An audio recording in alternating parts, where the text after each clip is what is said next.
Welcome to the Small Business Surgeon Podcast, the show where we dissect the businesses of top producers, examine their growth strategies, and share with you the bare bones of their success. I am your host, Samuel Smith, and I'm glad you're here. Let's operate. Hello and welcome to the Small Business Surgeon Podcast. I am your host, Samuel Smith, and this is episode 0.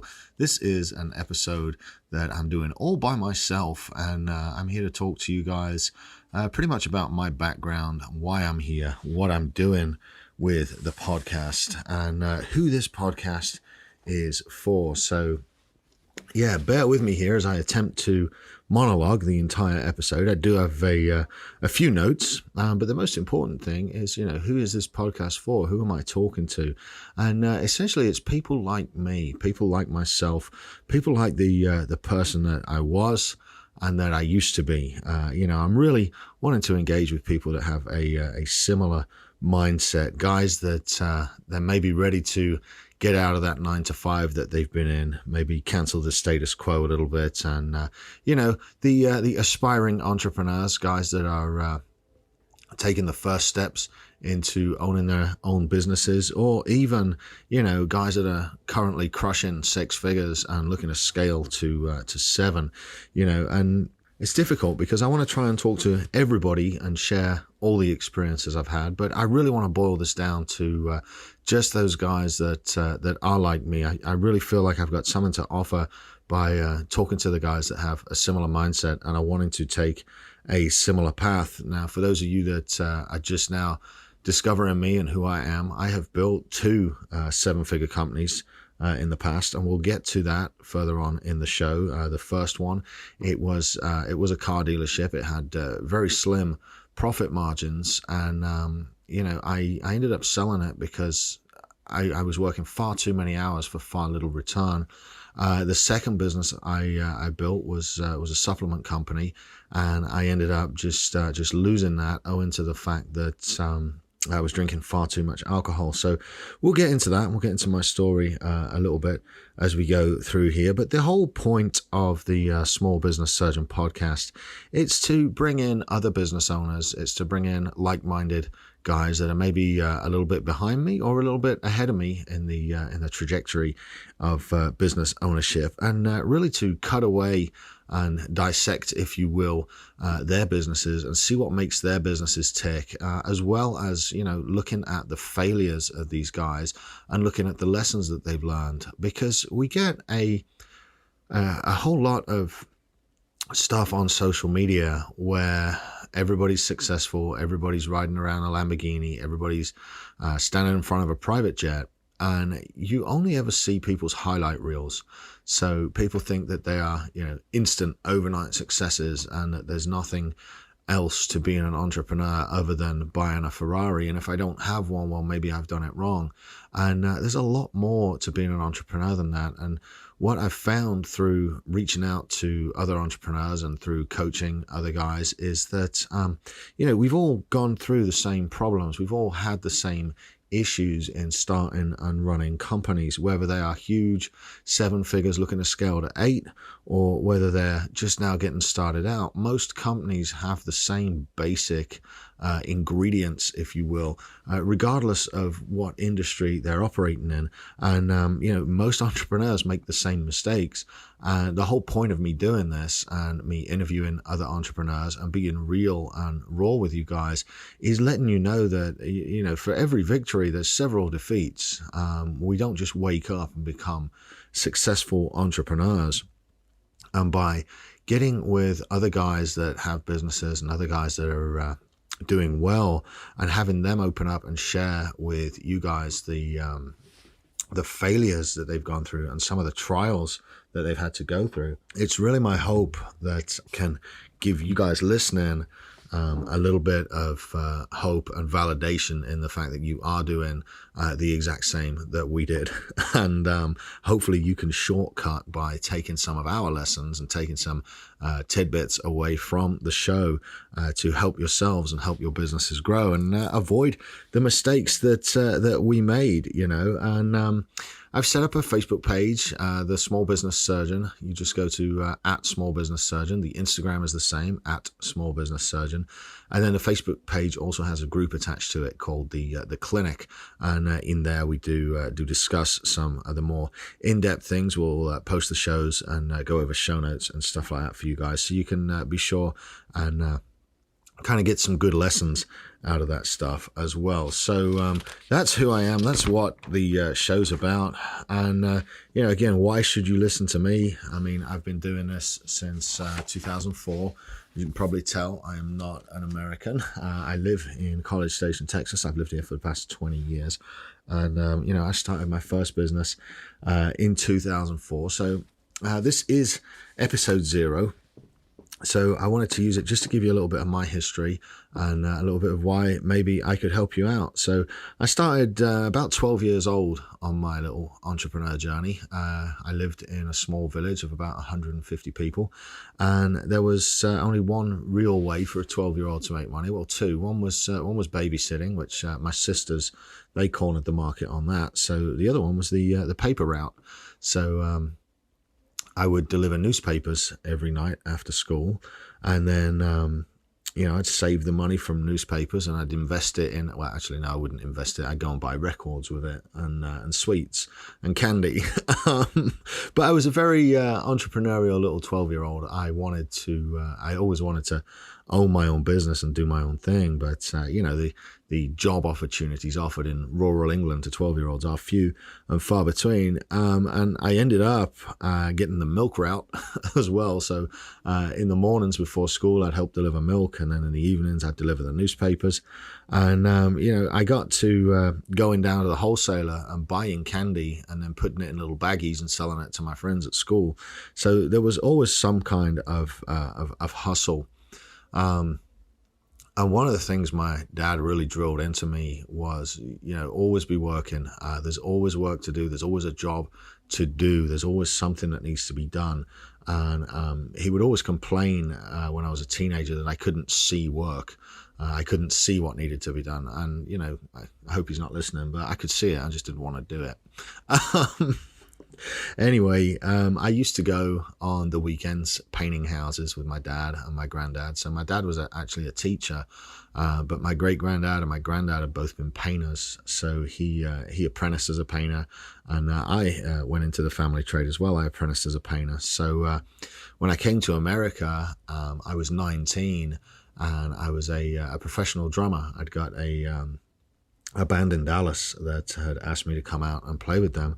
So I ended up 19 years old in a strange country. Well, what's the first thing you do? It's pick up a paintbrush. So in between touring with a band to make extra money, I went to paint houses. And, that's what really got me started out here. It's got my start. It was my background in construction and my ability to, be able to work and see jobs. I remember I'd get jobs fixing roofs for people, fixing flooring, painting houses, just anything that would go into investment money and paying the bills. And when I was 23 years old, I stumbled across, I'd wanted it forever because, I don't know if any of you remember the late night infomercials, back before Netflix. I'm showing my age now.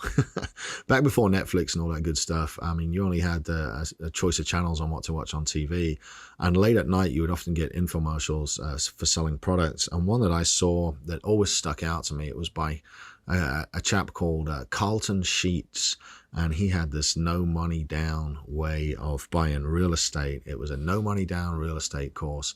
And, I got all excited for it and I called the phone number and they wanted like $1,000 for this course. And, to me at that age, 23, 24 years old, whatever I was, man, you might as well have said, we want $1 million for it because I didn't have $1,000 spare to buy a course.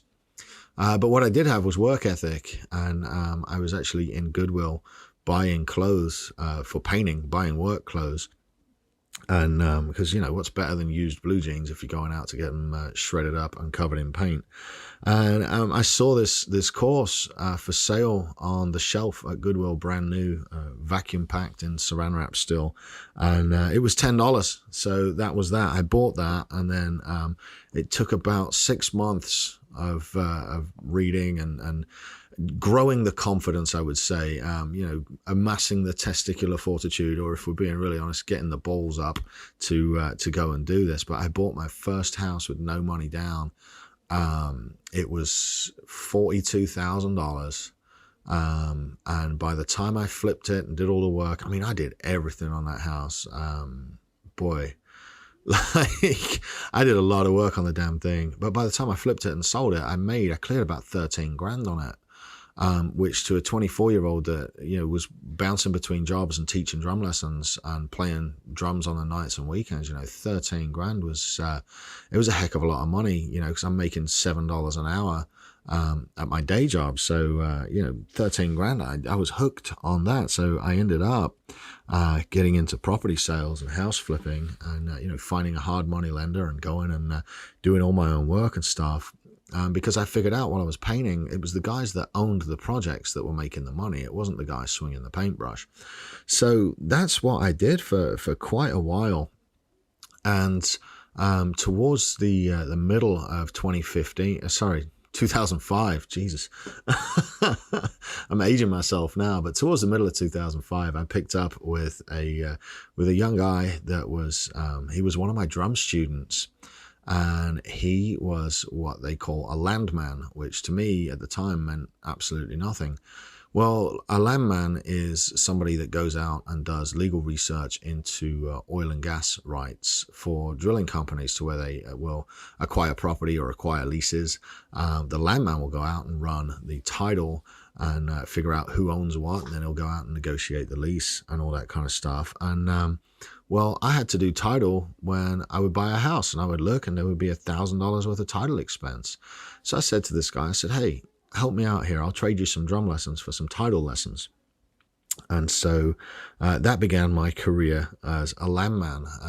I worked for most of 2005, taking these lessons, and I reached out. I found a place called Landman 101 in Tyler, Texas. So I drove up there for the courses. And anyway, December of 2005, I got my first full-time job in oil and gas. And the poor fella, his name was Paul Jean. And the poor fella, I must have wore him out for 6 months, just calling and following up. And I met his sister at a conference in Tyler, and she was the one that called him and told him to hire me. And he did. He said, I don't have anywhere to put you.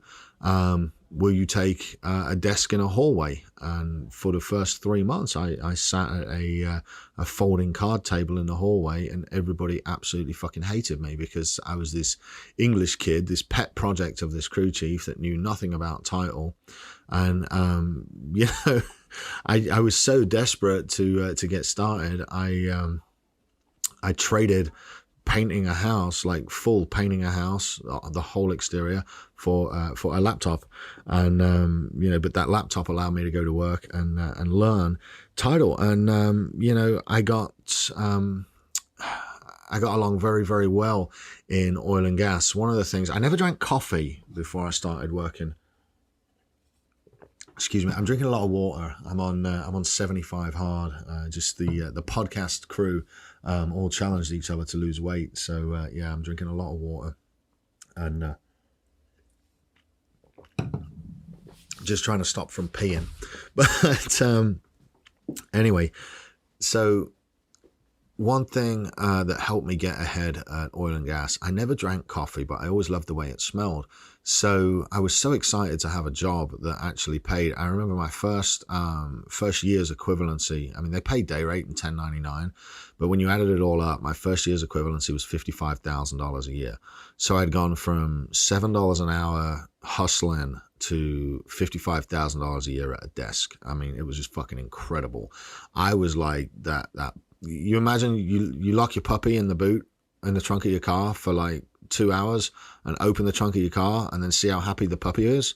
That's how fucking happy I was to get to work every day. I loved it. It was just amazing. I was working in an air-conditioned office. This opportunity had come because I just asked and worked. And then all of a sudden, I was comfortable. For the first time in my life, I could buy fucking groceries without looking at the checking account. I could go out for drinks and for dinner and not worry about the bill. And I mean, like, we're talking a $40 bill. And up to then, it was always, do I have enough cash? What have I got coming up? What payments do I have to cover? And boy, when I got this oil and gas job, so I was just in love with it. So I always would get to work super, super early. And,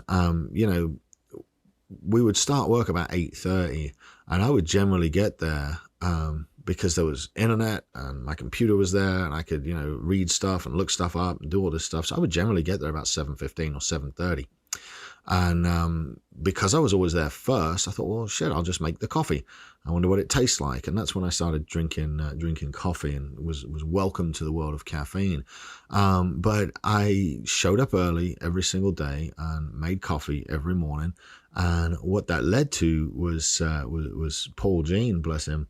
He would come down the hallway. He'd get to work about 5 till 8 every day. And he would come down the hallway scratching his head, and he'd say, hey, have you seen Steve today? And I'd be like, no, sir, he's not been in. Well, have you seen Dave today? No, sir, he's not been in. Well, have you seen Jessica today? No, sir, she's not been in. Well, can you do this? Yes, sir, I can figure it out.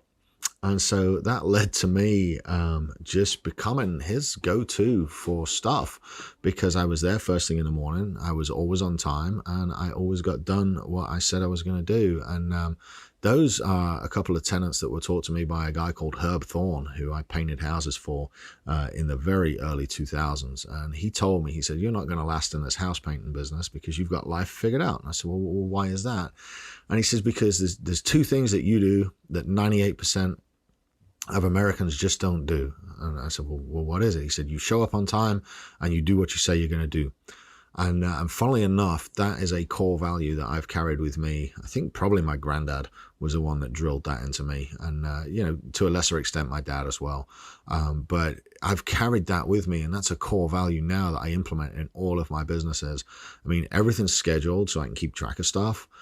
This podcast is scheduled. My meetings are scheduled. My lunches are scheduled. But I know where I have to be, and I'm always there on time. And it is absolutely paramount that we do what we say we're going to do. So I've carried those core values with me pretty much forever, and it's what enabled me to accelerate my oil and gas career so fast. And anyway, to cut a long story short, everybody remembers what happened in 2009. So oil and gas was just belting along in 2008, and it came to a screeching halt in December after the late August, early September collapse of Lehman Brothers, and the housing market started to crash. Well, oil and gas, natural gas, I think went from $14 to about $2. So that ended up with just about everybody getting sent home, including me. So first week of January in 2009, I've gone, at that point I was clearing over 120,000 a year. And I've gone from that to zero, and I'm really I've got, 40 or 50 grand in savings, but I'm really struggling as to, damn, well, what do I do to replace my income? And I Googled, how to make money online, believe it or not, how to make money on the internet. Oh, good Lord. And, I ran across a forum called PPC Coach. Now, PPC is pay-per-click. It's called pay-per-click advertising or pay-per-click marketing. And that is that's opposite of SEO. So with SEO, people will search for what you've got, and you'll pop up organically in the search results. Well, with pay-per-click, you see the little ad space at the top of Google there. That's pay-per-click. Or you see the newsfeed ads in Facebook. That's pay-per-click. Anything where you are paying to put eyeballs on a particular media to result in a click and a click through to a landing page and hopefully to a sale. So I got into internet marketing, pay-per-click marketing in 2009, and we won't touch too much on it because I went back to oil and gas. I was one of the lucky ones. I was only laid off about a month. There were some guys that it took them a year to get hired on again, but I had worked my way up with a good reputation and was fairly well near the top of the pile. So I was only off work for about 4 weeks, but it had planted this little seed in the back of my head about, hey, there's money on this internet thing. So late at night, every night, I would sit up on the computer and try and figure out how to make money online. And I started out with building landing pages and sending traffic to pages and sending traffic to websites. And I got into affiliate marketing in such a way that, you know, I'd make $50 a day, and then I'd make $100 a day, and then I'd make $200 a day, and then I'd make $250 a day, and it would go up and up, and then it would come down and down, and then a traffic source would change or an ad would get old. So I was always fiddling with it, but I never really gave it the time of day because number one, I had a great oil and gas job that was paying very well, and number two, I decided to start flipping property again, and I bought a derelict car dealership, which I then turned into an underelict car dealership because my buddy David Levine, he's on the Live at the Lounge podcast with me. Well, my buddy David Levine and I, back in the day, we had a, well, fuck it, what could possibly go wrong kind of mentality. And that led to me getting a dealer's license, renovating a car dealership, and actually opening a very small independent car lot, to which I learned an absolute just so much stuff when it comes to sales and customer service and follow-up and really the psychology of the sale and why people buy stuff. My time in the car business was just, I mean, it was great.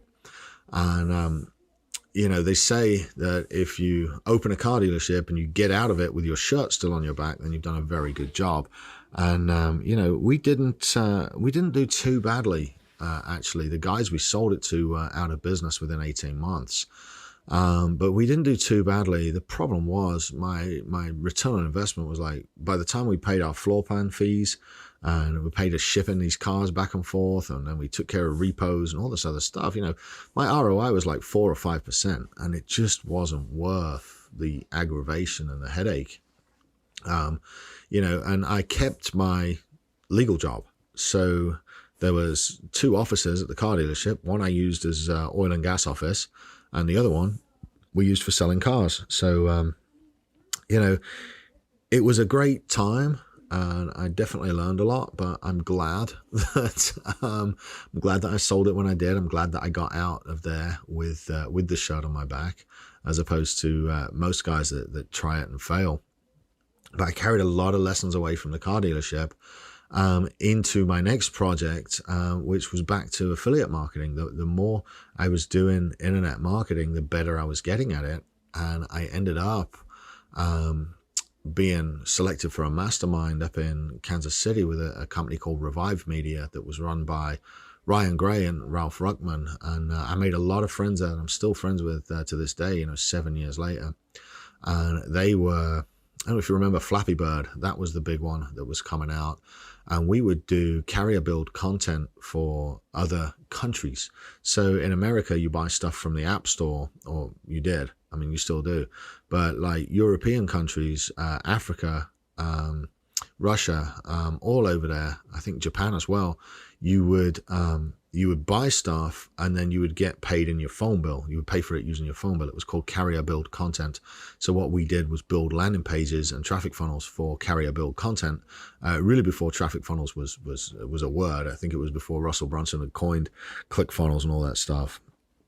So I think the most app installs that they did in a month was 43 million, and that was a WhatsApp campaign in Africa. And you know, these guys are making $2 a pop, but you know, times that by 43 million, and it becomes a very lucrative business. So one thing that led me to was, this is how I built my second 7-figure business, was I noticed that the advertiser side of things, the guys that owned the offers, were the ones that were really making serious money.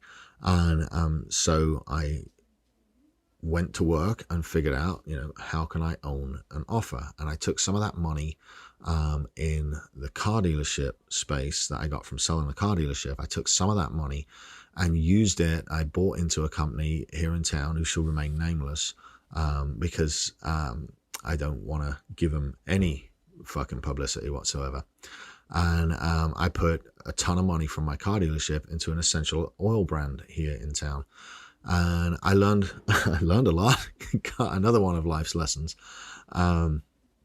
So we went through the whole thing of, creating the brand, creating the packaging, creating the formulas, and putting the marketing together and building the landing pages and setting up the affiliate traffic.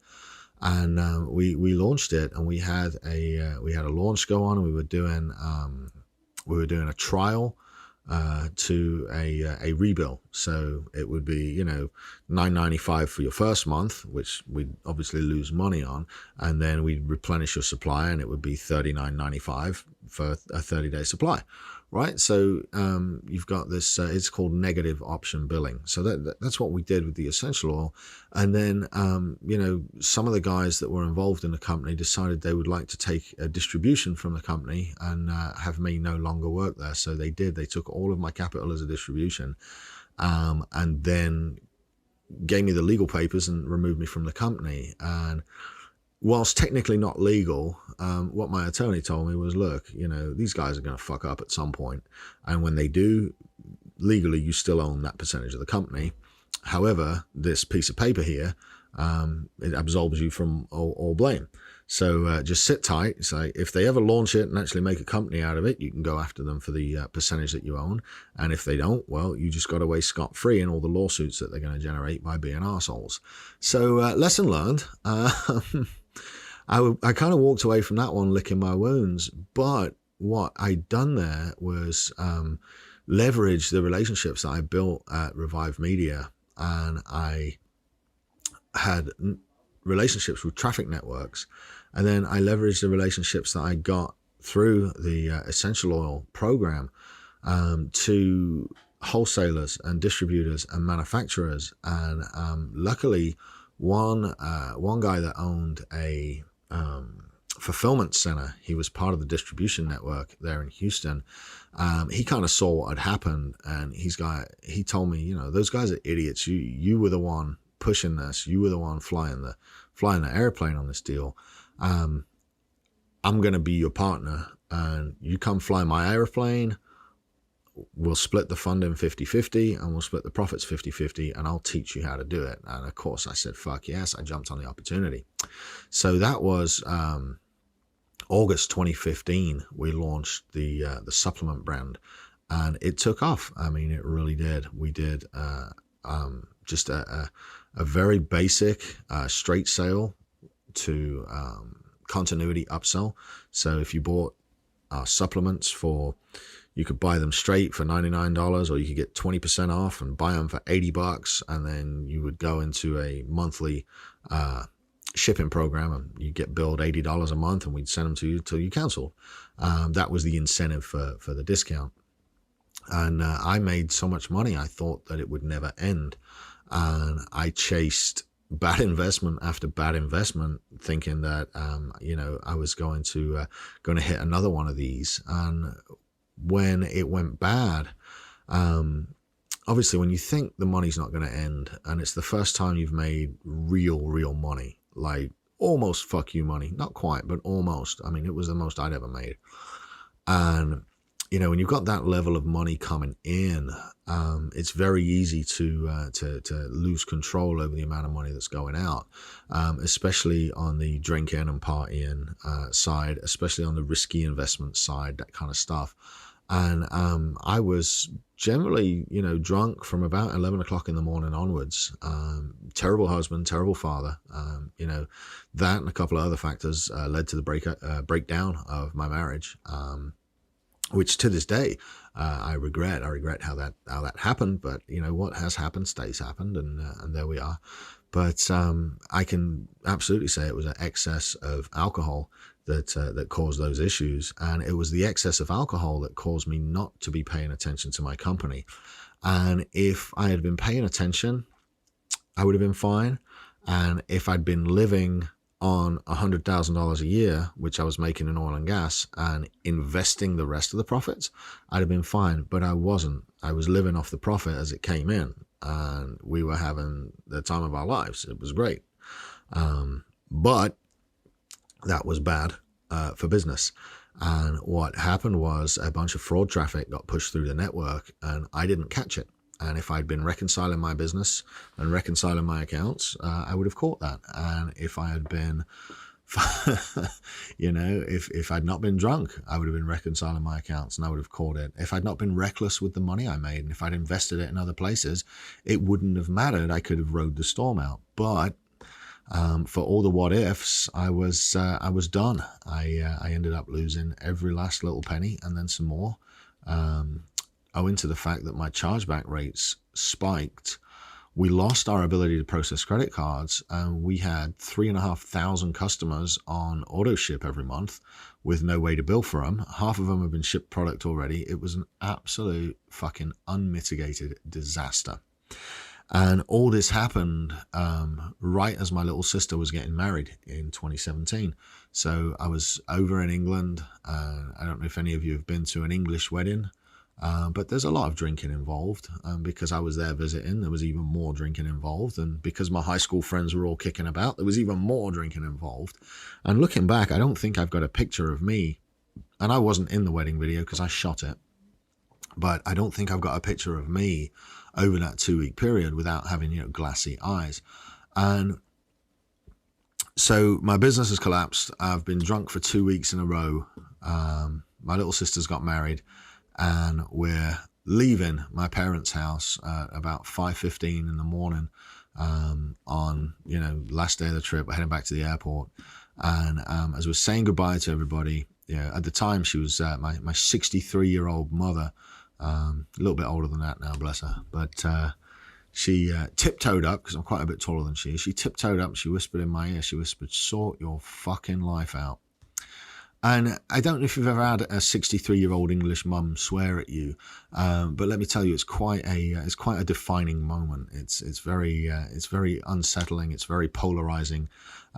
It's a very, it really did affect me in a way that I wasn't really sure what was going on, but I was like, shit, man, I'm disappointing my mom.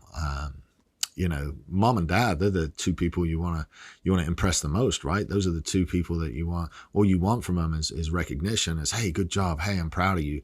And I'm getting the exact opposite. Sort your fucking life out. Wow. Well, fuck. So I get on the airplane and I'm sitting down. I'm like, fuck it, I'm having a drink. And I go to order a double Jack and Coke. And I'm like, it's like fucking 10:30 in the morning. And I said, you know what? I'll just have the Coke. And I made that decision that day that I wasn't going to drink that day. Just that day. I'm just going to have a minute. I'm having a break.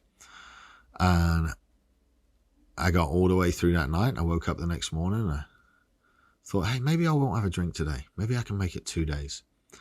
And then it dawned on me that I couldn't remember a weekend since I was about 17 years old that I hadn't had a drink.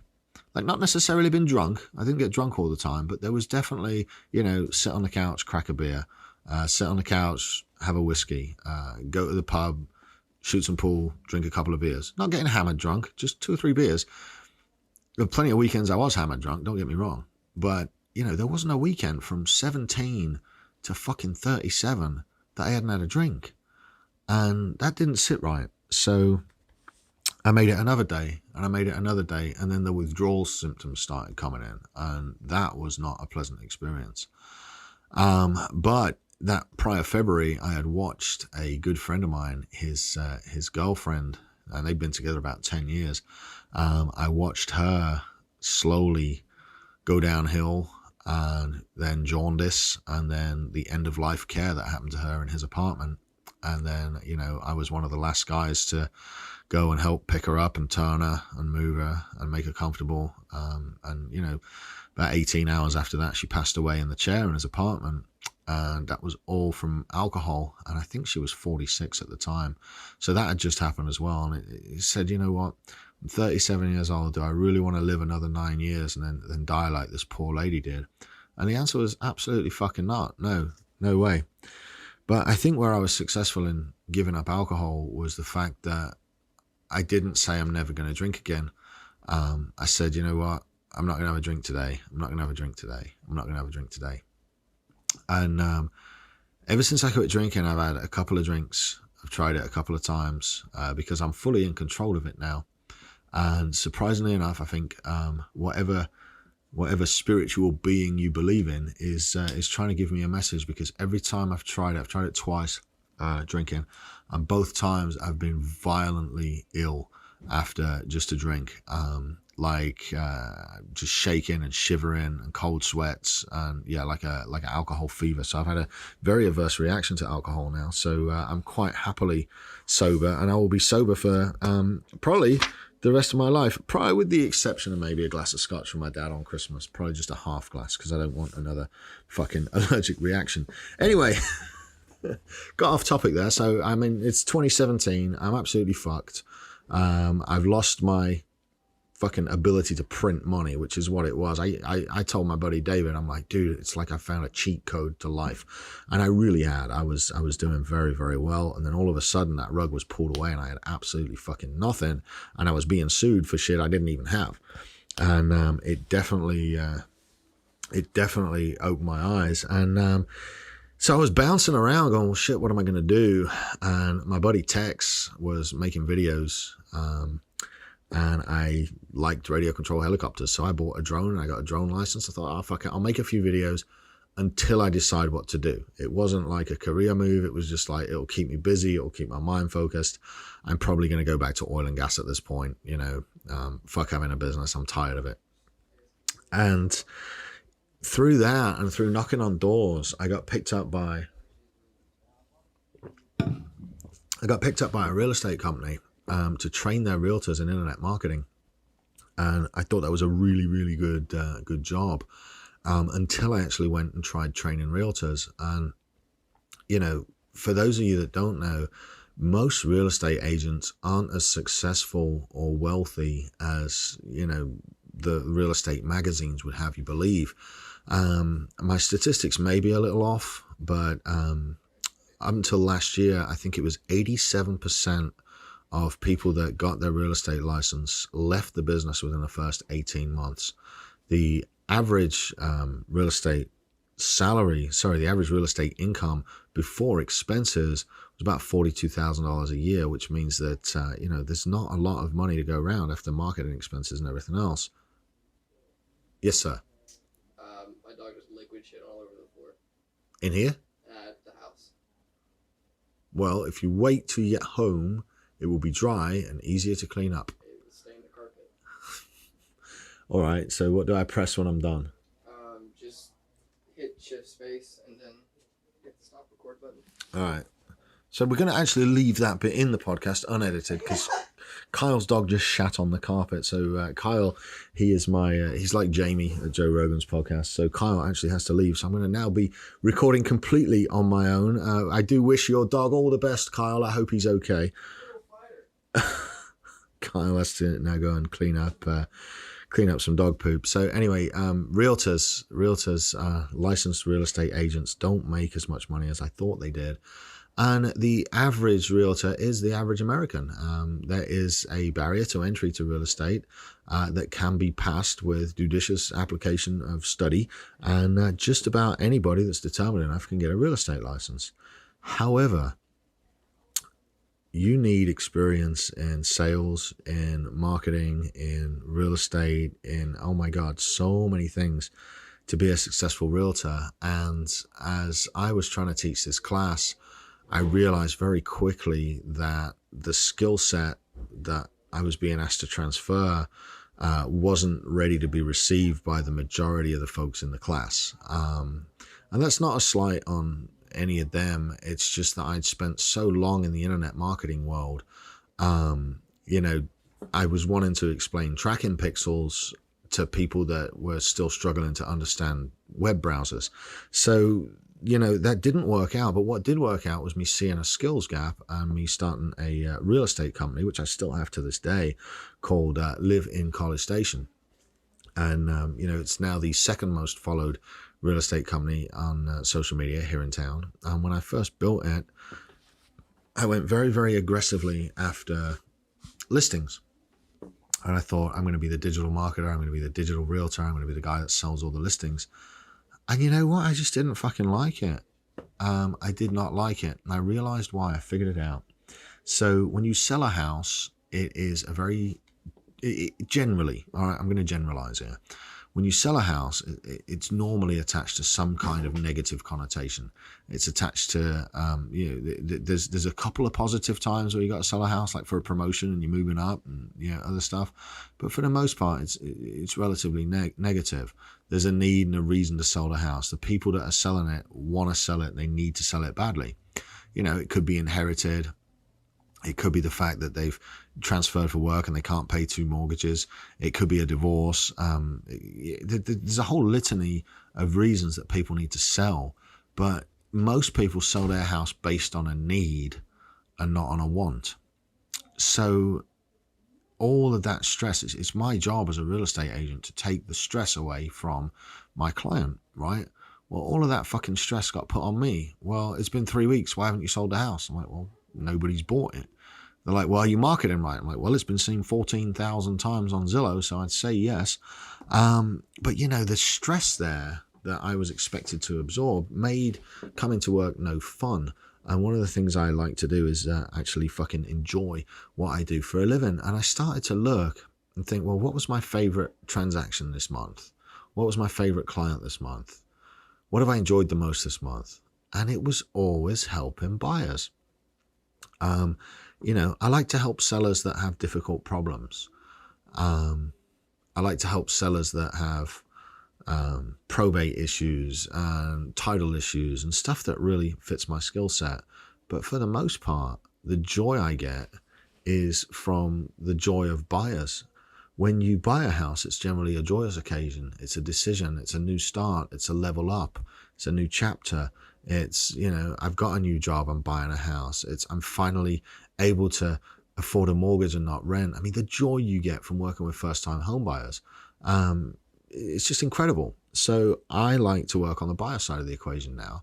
So what I do is I've tailored my entire real estate company to attract buyers and not so much sellers. Now I do sell still. If a friend calls me, somebody I know calls me and says I need to sell my house, absolutely, hands down, I'm right there.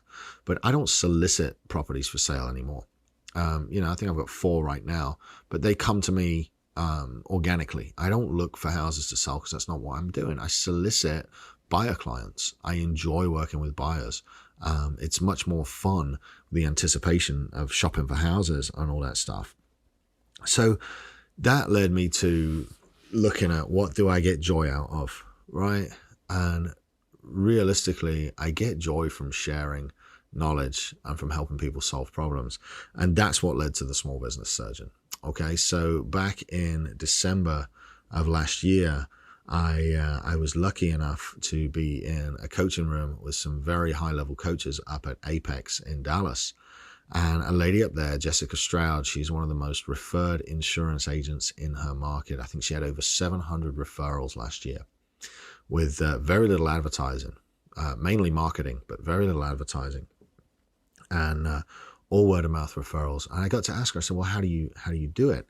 And she said, serve the community, build a group and serve the community. So I decided to, well, what can I do? What am I good at? What do I have the ability to serve a community with? And the answer was knowledge. The answer is education, because, no, I don't have a private jet or a Lamborghini, but I have built legitimately 2 7-figure companies, and I'm sitting on Living College Station and the Texas Media Foundry, which both have the potential to be 7-figure companies within the next couple of years. So the reason I built the local group was I can reach out to small business owners and entrepreneurs and help them shortcut the lessons that I waded through head first. There's no way around these lessons. You got to go through them. But boy, if I could help these guys work their way through the lessons that I made without it costing them the same mistakes that it cost me, well, hey, that's what I'll do. So I set up a group. It's called BCS Business Owners and Entrepreneurs. And within the first month, it had over 500 people join. And I started working with these guys and talking to them. And that's where I came up with the idea for this podcast. It's relatively new as of January this year. I have been podcasting for about 3 years. We've got a secondary podcast called Live at the Lounge, which is just about cigars and smoking and 3 or 4 guys sitting in a room shooting the shit. But I wanted to make the Small Business Surgeon much more focused on mistakes and lessons, and really interviewing entrepreneurs and giving them the opportunity to be raw and to share their mistakes with other guys that are in the same business, and allow those guys to shortcut those mistakes and allow the younger crop of upcoming entrepreneurs to learn from the stupid shit that we did for the last 10 or 15 years that has hindered our progress, and how we've managed to come through that and be successful on the other side of it. So that is the point of the podcast. That's the point of the show. That's the point of why I think you should listen to me, and why I think I am qualified to help people through their stuff. I have set up a very small coaching company to where I have just a few clients now from the local area that I do coach on a monthly basis. We do check-ins, and I've got an entire system that I've been building for them. So that's very positive. I enjoy helping people, and we've got the podcast. So you can find us on Instagram at Small Business Surgeon. You can find us on Facebook at Small Business Surgeon. Go like the page, like the show. Obviously, we're on iTunes, Spotify, anywhere else you can get podcasts as well. I think we're propagated amongst all the mainstream podcast networks. Just look for us as the Small Business Surgeon. And yeah, so that just about wraps up this amazing monologue. I kind of wish I'd had a few more questions I could have answered instead of just rambling on. But here soon, starting in the next week or so, we're going to be dropping episodes with local business owners, and I will be interviewing them and finding out just exactly what it is that makes their businesses tick, and what has made them successful, and what failures that they have managed to overcome.